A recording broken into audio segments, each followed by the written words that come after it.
O Caminho dos Reis, de Brandon Sanderson, capítulo 34. Paredão. Citação de abertura do capítulo. Caminhei de Abamar até Uritiro. Esta citação da oitava parábola de O Caminho dos Reis parece condizer Varala e Simbian, que alegam que a cidade era inacessível a pé. Talvez um caminho tenha sido construído, ou talvez Norradon esteja usando uma metáfora. Carregadores de pontes não devem sobreviver. A mente de Kaledin estava confusa. Ele sabia que sentia dor, mas tirando isso estava flutuando. Era como se sua cabeça estivesse separada do corpo, quicando nas paredes e tetos. Kaledin, sussurrou uma voz preocupada. Kaledin, por favor, pare de estar machucado. Carregadores de pontes não devem sobreviver. Por que essas palavras o incomodavam tanto? Ele se lembrou do que havia acontecido, de usar a ponte como escudo, de desequilibrar o exército, de estragar a ofensiva. Pai das tempestades, eu sou um idiota. Kaledin. Era a voz de Sil. Ele se arriscou a abrir os olhos e viu um mundo de cabeça para baixo. O céu se estendendo abaixo dele. A serraria familiar acima. Não, ele estava de ponta cabeça, pendurado contra a parede do barracão da Ponte 4. O edifício transmutado tinha 4,5 metros de altura, no seu ápice, com um telhado levemente inclinado.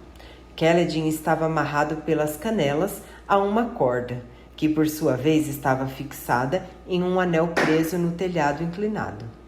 Ele vira isso acontecer com outros carregadores. Um que havia cometido um assassinato no acampamento, outro que fora pego roubando pela 5ª vez. As suas costas estavam contra a parede, de modo que ele estava voltado para leste. Seus braços estavam livres, pendendo ao lado da cabeça, quase tocando o chão. Ele grunhiu mais uma vez, com um corpo todo doendo. Seguindo o treinamento de seu pai, começou a apalpar seu flanco para verificar se havia alguma costela quebrada. Fez cara de dor quando descobriu que várias estavam sensíveis. Pelo menos rachadas, provavelmente quebradas. Tateou o ombro também, onde temia que sua clavícula estivesse quebrada. Um dos seus olhos estava inchado. O tempo diria se ele havia sofrido algum dano interno mais sério. Ele esfregou o rosto e flocos de sangue seco se soltaram e flutuaram até o chão. Corte na cabeça, nariz ensanguentado, lábio rachado. Sil pousou no seu peito, pés plantados no seu externo, apertando as mãos. Kaledin. Estou vivo, ele murmurou, as palavras saindo arrastadas pelo seu lábio inchado. O que aconteceu? Você foi surrado por aqueles soldados, disse ela, parecendo diminuir. Eu me vinguei deles. Fiz um deles tropeçar 3 vezes hoje. Ela parecia preocupada. Ele se pegou sorrindo, mas quanto tempo um homem poderia ficar pendurado assim, com o sangue indo para a cabeça? Houve muita gritaria, disse Sil baixinho. Acho que vários homens foram rebaixados. Aquele soldado, Lamaril, ele... O quê? Ele foi executado, falou Sil ainda mais baixo. O próprio grão-príncipe Sadias cuidou disso, na hora em que o exército voltou do platô. Ele disse que a responsabilidade final caía sobre os olhos claros. Lamaril ficou gritando que você prometeu absolvê-lo e que Gaz devia ser punido no lugar dele. Kaledin deu um sorriso triste. Ele não devia ter me surrado até que eu perdesse os sentidos. E Gaz? Continua no mesmo posto, não sei por quê. Direito de responsabilidade. Em um desastre como esse, os olhos claros devem assumir a maior parte da culpa. Eles gostam de mostrar obediência a velhos preceitos como esse, quando é conveniente. Por que eu ainda estou vivo? Parece que para dar exemplo, respondeu Sil, envolvendo-se com seus braços translúcidos. Kelledin, estou com frio. Você sente a temperatura? Perguntou Kelledin, tossindo. Geralmente não. Agora eu sinto. Não entendo. Eu não gosto disso. Vai ficar tudo bem. Você não deveria mentir. Às vezes não há problema em mentir, Sil. E agora é uma dessas vezes? Ele piscou, tentando ignorar suas feridas. A pressão na cabeça, tentando clarear sua mente, falhou em todas as tentativas. Sim, sussurrou. Acho que entendo. Então, disse Kelledin, recostando a cabeça à ponta do seu osso parietal, tocando a parede. Eu serei julgado pela grande tormenta. Eles vão deixar a tempestade me matar. Pendurado ali, Kelledin seria exposto diretamente aos ventos e a tudo que eles jogassem contra seu corpo. Sendo prudente e agindo de modo correto, era possível sobreviver exposto a uma grande tormenta, embora fosse uma experiência miserável. Kelledin fizera isso em várias ocasiões, agachado, se abrigando a sotavento de uma formação rochosa, mas pendendo de uma parede e voltado diretamente para a direção das tempestades, ele seria cortado em pedacinhos e esmagado pelas pedras. Eu já volto, disse Sil, pulando do seu peito na forma de uma pedra, então se transformando em folhas sopradas pelo vento junto ao chão, flutuando para longe, para a direita. A serraria estava vazia. Kelledin sentia o aroma do ar gélido e límpido, a terra se preparando para uma grande tormenta. A bonança, como era chamada, quando o vento se detinha, o ar esfriava, a pressão caía e a umidade se elevava imediatamente antes de uma tempestade. Alguns segundos depois, a cabeça de Rocha surgiu da esquina, com Sil no seu ombro. Ele se esgueirou até Kelledin, seguido nervosamente por Teft. Eles foram alcançados por Moshe. Apesar dos protestos sobre não confiar em Kelledin, ele parecia quase tão preocupado quanto os outros dois. Fidalgote, chamou Moshe. Você está acordado? Estou consciente, respondeu Kelledin, a voz rouca. Todos voltaram bem da batalha? Todos os nossos homens, com certeza, disse Teft, coçando a barba. Mas perdemos a batalha. Foi um desastre. Mais de 200 carregadores mortos. Só sobraram suficientes para carregar 11 pontos. 200 homens, pensou Kelledin. Isso é minha culpa. Eu protegi os meus ao custo dos outros. Fui apressado demais. Carregadores de pontos não deviam sobreviver. Há alguma verdade nisso. Ele não poderia perguntar a Lamaril, mas aquele homem teve o destino merecido. Se Kelledin pudesse escolher, aquele seria o fim de todos os olhos claros, incluindo o rei. Nós queremos dizer uma coisa, declarou Rocha, da parte de todos os homens. A maioria não quis sair. A grande tormenta está vindo e... Está tudo bem, sussurrou Kelledin. Teft cutucou Rocha para que continuasse. Bem, é isso. Nós vamos nos lembrar de você. A Ponte 4, nós não vamos voltar a ser como antes. Pode ser que todos nós acabemos morrendo, mas vamos ensinar aos novos.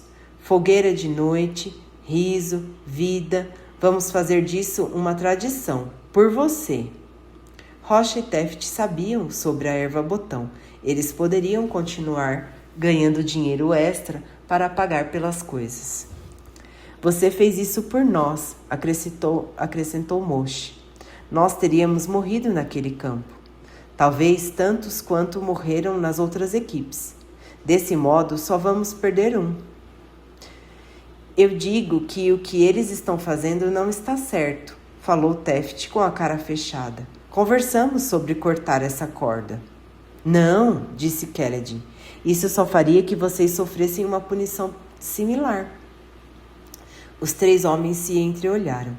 Aparentemente haviam chegado à mesma conclusão. O que foi que Sadias disse? Perguntou Keled. Sobre mim. Que ele compreendia um carregador de pontes querer salvar a própria vida, respondeu Teft, mesmo às custas dos outros. Ele chamou você de covarde e egoísta, mas agiu como se não desse para esperar mais que isso. Ele diz que está deixando o pai das tempestades te julgar, acrescentou Molch. Jezerezé, rei dos arautos, diz que se você merecer viver, você vai... Ele se calou. Diz que se você merecer viver... Sabia tão bem quanto os outros que homens desprotegidos não sobreviviam a grandes tormentas, não pendurados daquele jeito. Quero que vocês três façam algo para mim, disse Keled, fechando os olhos contra o sangue que escorria pelo seu rosto, caindo do lábio cuja ferida abrira ao falar. Qualquer coisa, Keled, garantiu Rocha. Quero que vocês voltem ao barracão e digam aos homens para sair depois da tempestade. Diga a eles para me procurarem aqui amarrado. Diga que vou abrir meus olhos e olhar de volta para eles. E que então eles vão saber que eu sobrevivi. Os 3 carregadores fizeram silêncio. Sim, claro, Keled, disse Teft. Faremos isso. Diga a eles, continuou Keled, a voz mais firme, que isso não termina aqui. Diga a eles que eu escolhi não tirar minha própria vida e que, portanto, nem pela danação vou entregá-las a Sadias. Rocha sorriu, um dos seus sorrisos largos. Pelo Ulitecanak, Keled, quase acredito que você vai conseguir. Aqui, disse Teft, dando-lhe alguma coisa. Para dar sorte. Keled pegou o objeto com uma mão fraca e manchada de sangue. Era uma esfera, um marco celeste inteiro. Estava fosca, sua luz das tempestades esgotada. Leve uma esfera com você na tempestade, e pelo menos terá luz para enxergar, dizia o velho ditado. Foi tudo o que conseguimos salvar da sua bolsa, disse Teft. Gaz e Lamaril ficaram com o resto. Nós reclamamos, mas o que podíamos fazer? Obrigada, disse Keled. Molch e Rocha recuaram para a segurança do barracão. Sil deixando o ombro de Rocha para ficar com Keled. Teft também se demorou, como se estivesse considerando passar a tempestade com Keled, mas por fim sacudiu a cabeça, murmurando, e juntou-se aos outros. Keled pensou ter ouvido o homem chamar a si mesmo de covarde. A porta do barracão fechou. Keled passou o dedo pela lisa esfera de vidro. O céu estava escurecendo. E não só porque o sol estava se pondo. As trevas se aglomeravam. A grande tormenta. Sil caminhou pela parede, então se sentou ali, olhando para ele, sua face minúscula muito séria. Você disse a eles que vai sobreviver. O que acontece se não sobreviver?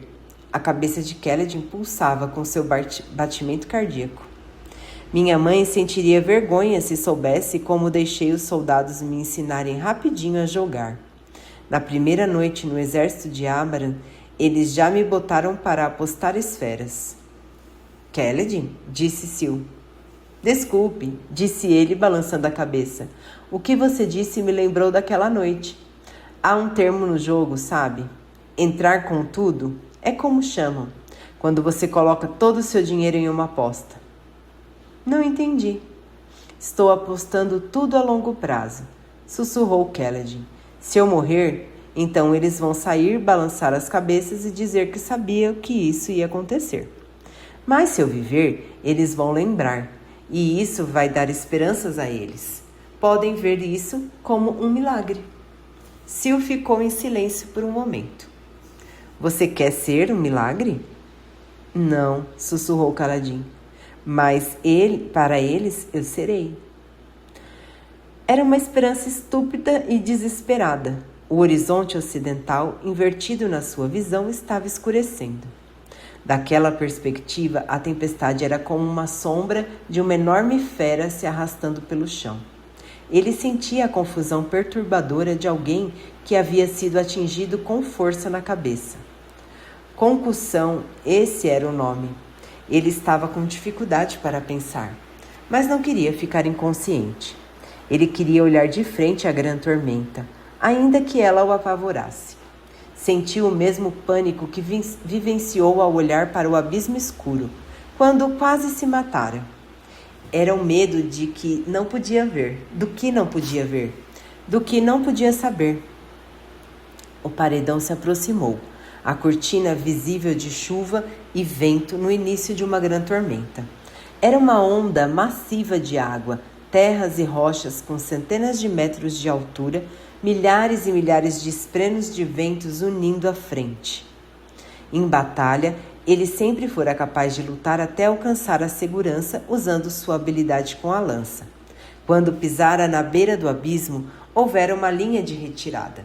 Daquela vez não havia nada, não havia como lutar ou evitar aquela fera negra, aquela sombra cobrindo todo o horizonte, mergulhando o mundo em uma noite prematura. A borda ocidental da cratera que compunha o acampamento de guerra havia sido erodida e o barracão da Ponte 4 era o primeiro da sua fileira. Não havia nada entre ele e as planícies, nada entre ele e a tempestade. Fitando aquela onda feroz, vociferante e avassaladora, composta por água e destroços levados pelo vento, Kaledin sentiu-se assistindo o fim do mundo cair sobre ele. Respirou fundo, a dor nas costelas esquecida, enquanto o paredão cruzava a serraria em um lampejo e o atingia. Capítulo 35. Uma luz para ver. Citação de abertura do capítulo. Embora muitos quisessem que Uritiro fosse construída em Aletela, estava óbvio que não poderia ser. E por isso pedimos que ela fosse localizada a leste, no lugar mais próximo da honra. Talvez a mais antiga fonte original restante mencionando a cidade citada em O Vá Vibrar, linha 1804, o que eu não daria por uma maneira de traduzir o canto do alvorecer. A força do paredão quase fez com que perdesse a consciência, mas o súbito vento gelado deixou-o lúcido. Por um momento, Kaledin não conseguiu sentir mais nada além do frio. Foi pressionado contra a parede do barracão pelo prolongado golpe de água. Pedras e pedaços de galho se chocaram contra a pedra ao redor dele. Já estava entorpecido demais para dizer quantos arranharam ou contundiram sua pele. Ele suportou tudo, desnorteado, olhos fechados com força e respiração presa. Então o paredão passou. Seguiu trovejando. O golpe de vento seguinte veio do lado. O ar estava girando e soprando de todas as direções agora. O vento o balançou violentamente, suas costas se arrastando contra a pedra, e o ergueu no ar. Depois se estabilizou, soprando do leste novamente. Kaledin pendia nas trevas, seus pés repuxando a corda. Em pânico, ele percebeu que agora estava pairando no ar como uma pipa, amarrado ao anel no teto da caserna. Só aquela corda o impedia de ser levado junto com os outros detritos e jogado e girado diante da tempestade através de todo arrochar. Durante aqueles poucos momentos, ele não conseguia pensar. Só sentia o pânico e o frio, o primeiro fervilhando no seu peito, o outro tentando congelá-lo de fora para dentro. Ele gritou, se agarrando à sua única esfera como se fosse uma tábua de salvação. O grito foi um erro, já que permitiu que o frio adentrasse sua boca, como um espírito forçando o braço pela sua garganta. O vento era como um redemoinho caótico, movendo-se em diferentes direções. Um golpe o atingiu, então passou, e ele caiu contra o teto do barracão com um estrondo. Quase imediatamente, os terríveis ventos tentaram levantá-lo novamente, golpeando sua pele com ondas de água gelada. O trovão ressoou, o batimento cardíaco da fera que o engolira. O relâmpago partiu as trevas como dentes brancos na noite. O uivo do vento era tão alto que quase abafava o trovão. Agarre o telhado, Kaladin! A voz de Sil, tão baixa, tão pequena, como ele sequer conseguia escutá-la. Entorpecido, ele percebeu que estava deitado de bruços no telhado inclinado. Ele não era tão íngreme a ponto de fazê-lo escorregar imediatamente, e o vento, de modo geral, estava soprando para trás. Ele fez o que Sil disse, agarrando a borda do telhado com dedos gelados e escorregadios. Então deitou-se de rosto para baixo, a cabeça enfiada entre os braços. Ainda segurava a esfera, pressionada contra o teto de pedra. Seus dedos começaram a escorregar. O vento estava soprando tão forte, tentando empurrá-lo para oeste. Se largasse o teto, acabaria pendurado no ar novamente. Sua corda não era longa o bastante para que chegasse do outro lado do teto inclinado, onde estaria protegido. Uma pedra atingiu o teto ao seu lado. Ele não conseguiu ouvir seu impacto ou vê-la na escuridão da tempestade, mas sentiu o edifício vibrando. A pedra rolou para frente e despencou no chão. A tempestade, como um todo, não tinha tanta força, mas golpes de vento ocasionais podiam levantar e arremessar grandes objetos a centenas de metros. Seus dedos escorregaram ainda mais. O anel, sussurrou Sil. O anel, a corda amarrava seus pés a um anel de aço na lateral do telhado, atrás dele. Kaladin soltou as mãos, depois agarrou o anel, quando foi soprado para trás. Agarrou com força. A corda descia até seus tornozelos, tendo mais ou menos o comprimento do seu corpo. Por um momento pensou em desamarrá-la, mas não ousou soltar um anel. Ficou agarrado ali, como uma flâmula balançando ao vento, segurando o anel com as duas mãos, a esfera dentro de uma delas pressionado contra o aço. Cada momento era uma luta. O vento puxava para a esquerda, depois o arremessava para a direita. Ele não tinha como saber quanto tempo ia durar. O tempo não tinha significado naquele lugar de fúria e tumulto. Sua mente entorpecida e abatida começou a pensar que estava em um pesadelo. Um terrível sonho em sua cabeça, cheio de ventos escuros e vívidos. Gritos no ar brilhantes e brancos, o lampejo do relâmpago revelando um pavoroso mundo retorcido de caos e terror. Os próprios edifícios pareciam soprados de lado, o mundo inteiro fora de prumo, deformado pelo terrível poder da tempestade. Em um daqueles breves momentos de luz em que ousou dar uma olhada, pensou ver Sil na frente dele, seu rosto virado para o vento, as minúsculas mãos estendidas, como se ela estivesse tentando conter a tempestade e dividir os ventos como uma pedra repartia as águas de um riacho veloz. O frio da chuva embotava a dor dos arranhões e machucados, mas também entorpecia seus dedos. Ele não sentiu escorregando. Quando percebeu, já estava novamente chicoteando no ar, jogado de um lado para outro, então arremessado contra o telhado do barracão. Bateu com força. Sua visão ofuscou-se com luzes cintilantes, que se misturaram e foram seguidas pela escuridão. Não inconsciência, escuridão. Kaladin piscou. Tudo estava quieto. A tempestade estava em silêncio e só havia trevas. Estou morto, ele pensou imediatamente. Mas por que sentia a pedra úmida embaixo dele? Sacudiu a cabeça, chuva pingando do rosto. Não havia relâmpago, nem vento, nem chuva. O silêncio era anormal.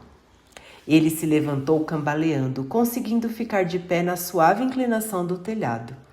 A pedra estava escorregadia sob seus dedos. Ele não sentia suas feridas. A dor simplesmente não estava presente. Ele abriu a boca para gritar nas trevas, mas hesitou. Aquele silêncio não podia ser quebrado. O próprio ar parecia mais leve, assim como ele. Era quase como se estivesse prestes a sair flutuando. E naquela escuridão, um rosto enorme apareceu na sua frente. Um rosto feito de breu, mas com traços tênues delineados na escuridão.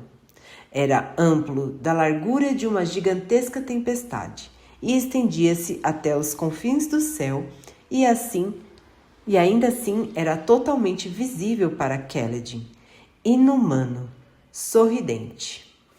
Kaledin sentiu um profundo arrepio, um agudo toque de gelo correr pela sua espinha e por todo o seu corpo. A esfera subitamente iluminou-se na sua mão, brilhando como uma safira. Seu punho cintilou com fogo azul, iluminando o telhado de pedra aos seus pés. Sua camisa estava em farrapos, a pele lacerada. Ele olhou para si chocado, depois olhou para cima, para o rosto. Ele se fora, agora só havia trevas.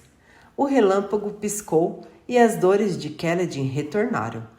Ele arquejou caindo de joelhos diante da chuva e do vento. Escorregou, o rosto atingindo o telhado. O que fora aquilo? Uma visão? Uma ilusão?